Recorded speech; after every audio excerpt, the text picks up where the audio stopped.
Hello, and welcome on into another episode of the Whiskey Crusaders, again featuring social distancing. I'm Will. I'm Sarah. And I'm Matt. Today we're going to be talking about Woodinville and their bourbon. This is a Washington company. Don't forget to hit that like and subscribe button.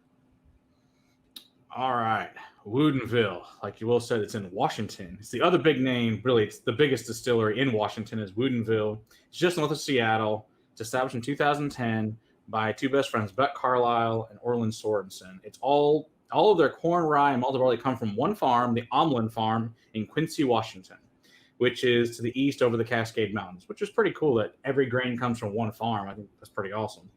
All right, so Dave Pickerel was their mentor. So another awesome distiller that Dave Pickerel was, unfortunately, we all know, has passed away. I was involved in getting to make this new whiskey. It's like I said, it's the largest distillery in Washington.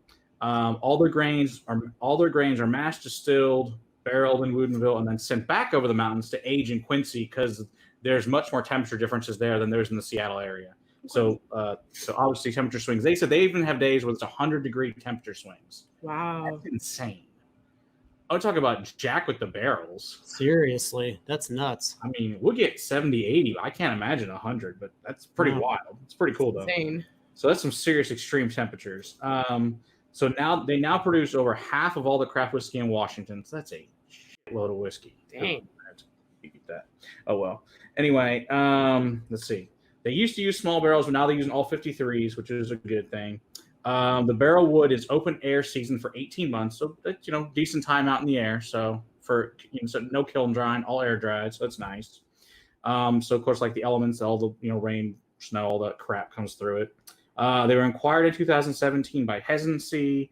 They have a 1,320-gallon pot still and a 16-plate rectifier column, so that's 25 feet tall, and then make 7 barrels whiskey a day. So not a tremendous amount, but more than a lot of craft distilleries make, while they make one or less than one per day. Okay, so this one itself, so you guys you see the cool label there. So it's got the pretty little picture there on the front. So this is the Woodinville Straight Bourbon. It is pot stilled, no age statement, but it says that it's at least, but at least 4, and this bottle we think is 5 based on what I was reading on the internet about it, but it doesn't tell you that in the bottle. So, but we know it's at least 4 because it's a straight whiskey with no age statement. It's 72% corn, 22% rye, 6% barley, and all of it's grown on the Quincy Omlin. All is grown in Quincy on the Omlin Farm. It's 90 proof, and this one is from a 53-gallon barrel. So let's get into it.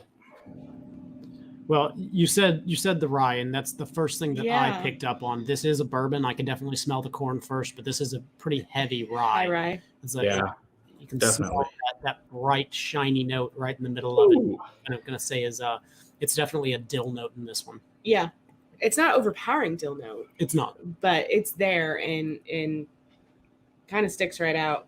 Yeah. Yeah, that's definitely a higher end. 22% is high for sure, higher than most distillers will use. That's quite a bit of rye in there. But this is definitely corn and new oak. This is bourbon territory all day long. There are vanillas and caramels in there for days. Brown sugar and nutmeg, baking spices, cinnamon, all those normal bourbon notes. Get a little bit of pepper in the mint as well as that slight dill. Mm-hmm. The pepper and the mint kind of outweigh the dill for me. Yeah, it's got this, like you said, butterscotch, your caramel, your Werther's Original, brown sugar. It's also got this creme brulee with some milk chocolate, that charred barbecue oak a little bit. It's a little meaty for me. The anise is above that as far as the rye goes, but behind it, I get this nice meaty char note. Yeah, I get that char as well. I don't get so much of the meaty, but I get the anise and I get the char. Yeah, it's almost charcoal briquette.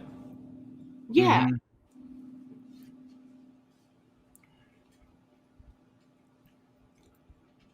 Ooh, I get the smoke on the palate for sure. It's right mid palate. It's not up front necessarily, but it's mid palate and it's got a little smokiness take over. It's interesting. Mm-hmm. Yeah, caramel, vanilla, cinnamon, spice. It's also got this oregano and basil notes I find in it too, like warming caramel finish. Like Italian seasoning. Mm-hmm. Yeah, the high rye in it, the dill doesn't really come out a whole lot, but I do get that pepper thing and a slight mint on the palate as well. But it's not overpowering with the dill. See, and to me, the mint note is almost a green vegetal. There's a green vegetal Slight note grassy. kind of in there. I almost want to say asparagus Ah, on the palate. Yeah, I could see asparagus. Yeah, it's got this like tomato sauce, barbecue sauce kind of thing. It was like a sweet baby Ray's kind of sauce thing, like that tang to it a little bit. But also on the first sip, it was like a little bit of young funk, and then it kind of dissipates, which I noticed. But it does have that little meaty brown sugar chocolate vanilla like soft serve finish on it. right. I agree with Very that 100%. As far as the finish goes, it's desserty on the finish, but it kind of goes through different courses through your mouth. Yeah. Yeah, it's like a meal in a glass. Mm-hmm.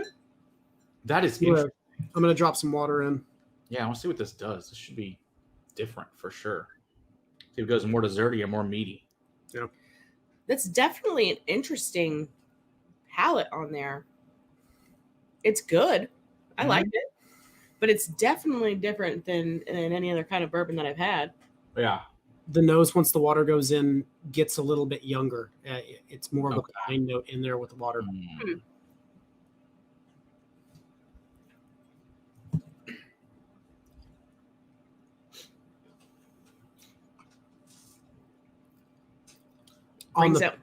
ahead. On the palate, it doesn't have that pine note for me, though. It actually kind of subsides that note a little bit. I'm getting less of the barrel funk, and I'm getting more of just classic bourbon notes. Brings out a little bit more of the dill for me. Okay. Yeah, the rye comes out a little bit more in the dill form, but it's still, again, not overpowering. Yeah. And to me, the vegetal note, the dill, I don't disagree. The dill is still very prominent, but the vegetal note, that asparagus kind of note, dialed down substantially with the drop. You know, I noticed too with this one, multiple sips, it really changes every sip what you're getting. It's a really complicated whiskey. And I don't know if I've ever had any other Washington bourbons. We've had single malts, from Westland, but right. But a bourbon, I can't think of any. I don't know. I have to look through the collection and see, but not that I can think of offhand. If anybody knows, I guess, tell us in the comments where the Washington bourbons are made, because I'd love to know and see if we can get a hold of something. Yeah, I'd like to review some more. Yeah, it'd be interesting to see if there's similarities. Yeah, exactly. Kind of like Texas has a lot of that. I'll be very interested to see. No, right, depending on where in Washington they're done versus where this is done and where they actually age them. We got gifted a single cask of theirs. Are we going to review that one and compare that one? We want to do a whole new we'll give it its own review, and then we'll compare this one to that one. Okay, I like that. So Excellent. keep yourself postponed. We got a single barrel of this coming as well.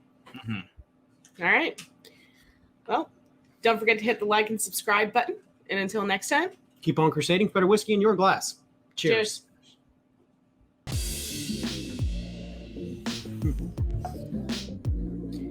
Yeah, it opens up more and more each sip. Each time we go back. Yeah, I like it.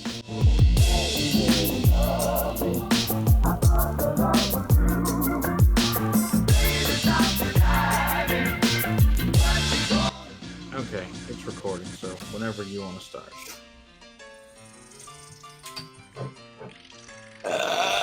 Excuse me. I mean, that would be like the best opening ever. Just Sarah burping. That'd be great. We can make that happen. That was a root beer burp, man. Those are the best burps. They do make. They the really best are. burps. They really are. Gosh, that's so funny. It's gonna go hit it, and then it's gonna show the bottles. Okay, just so you know. That would be awesome. Oh my god! I wish I covered my mouth. I wasn't just like. Ah.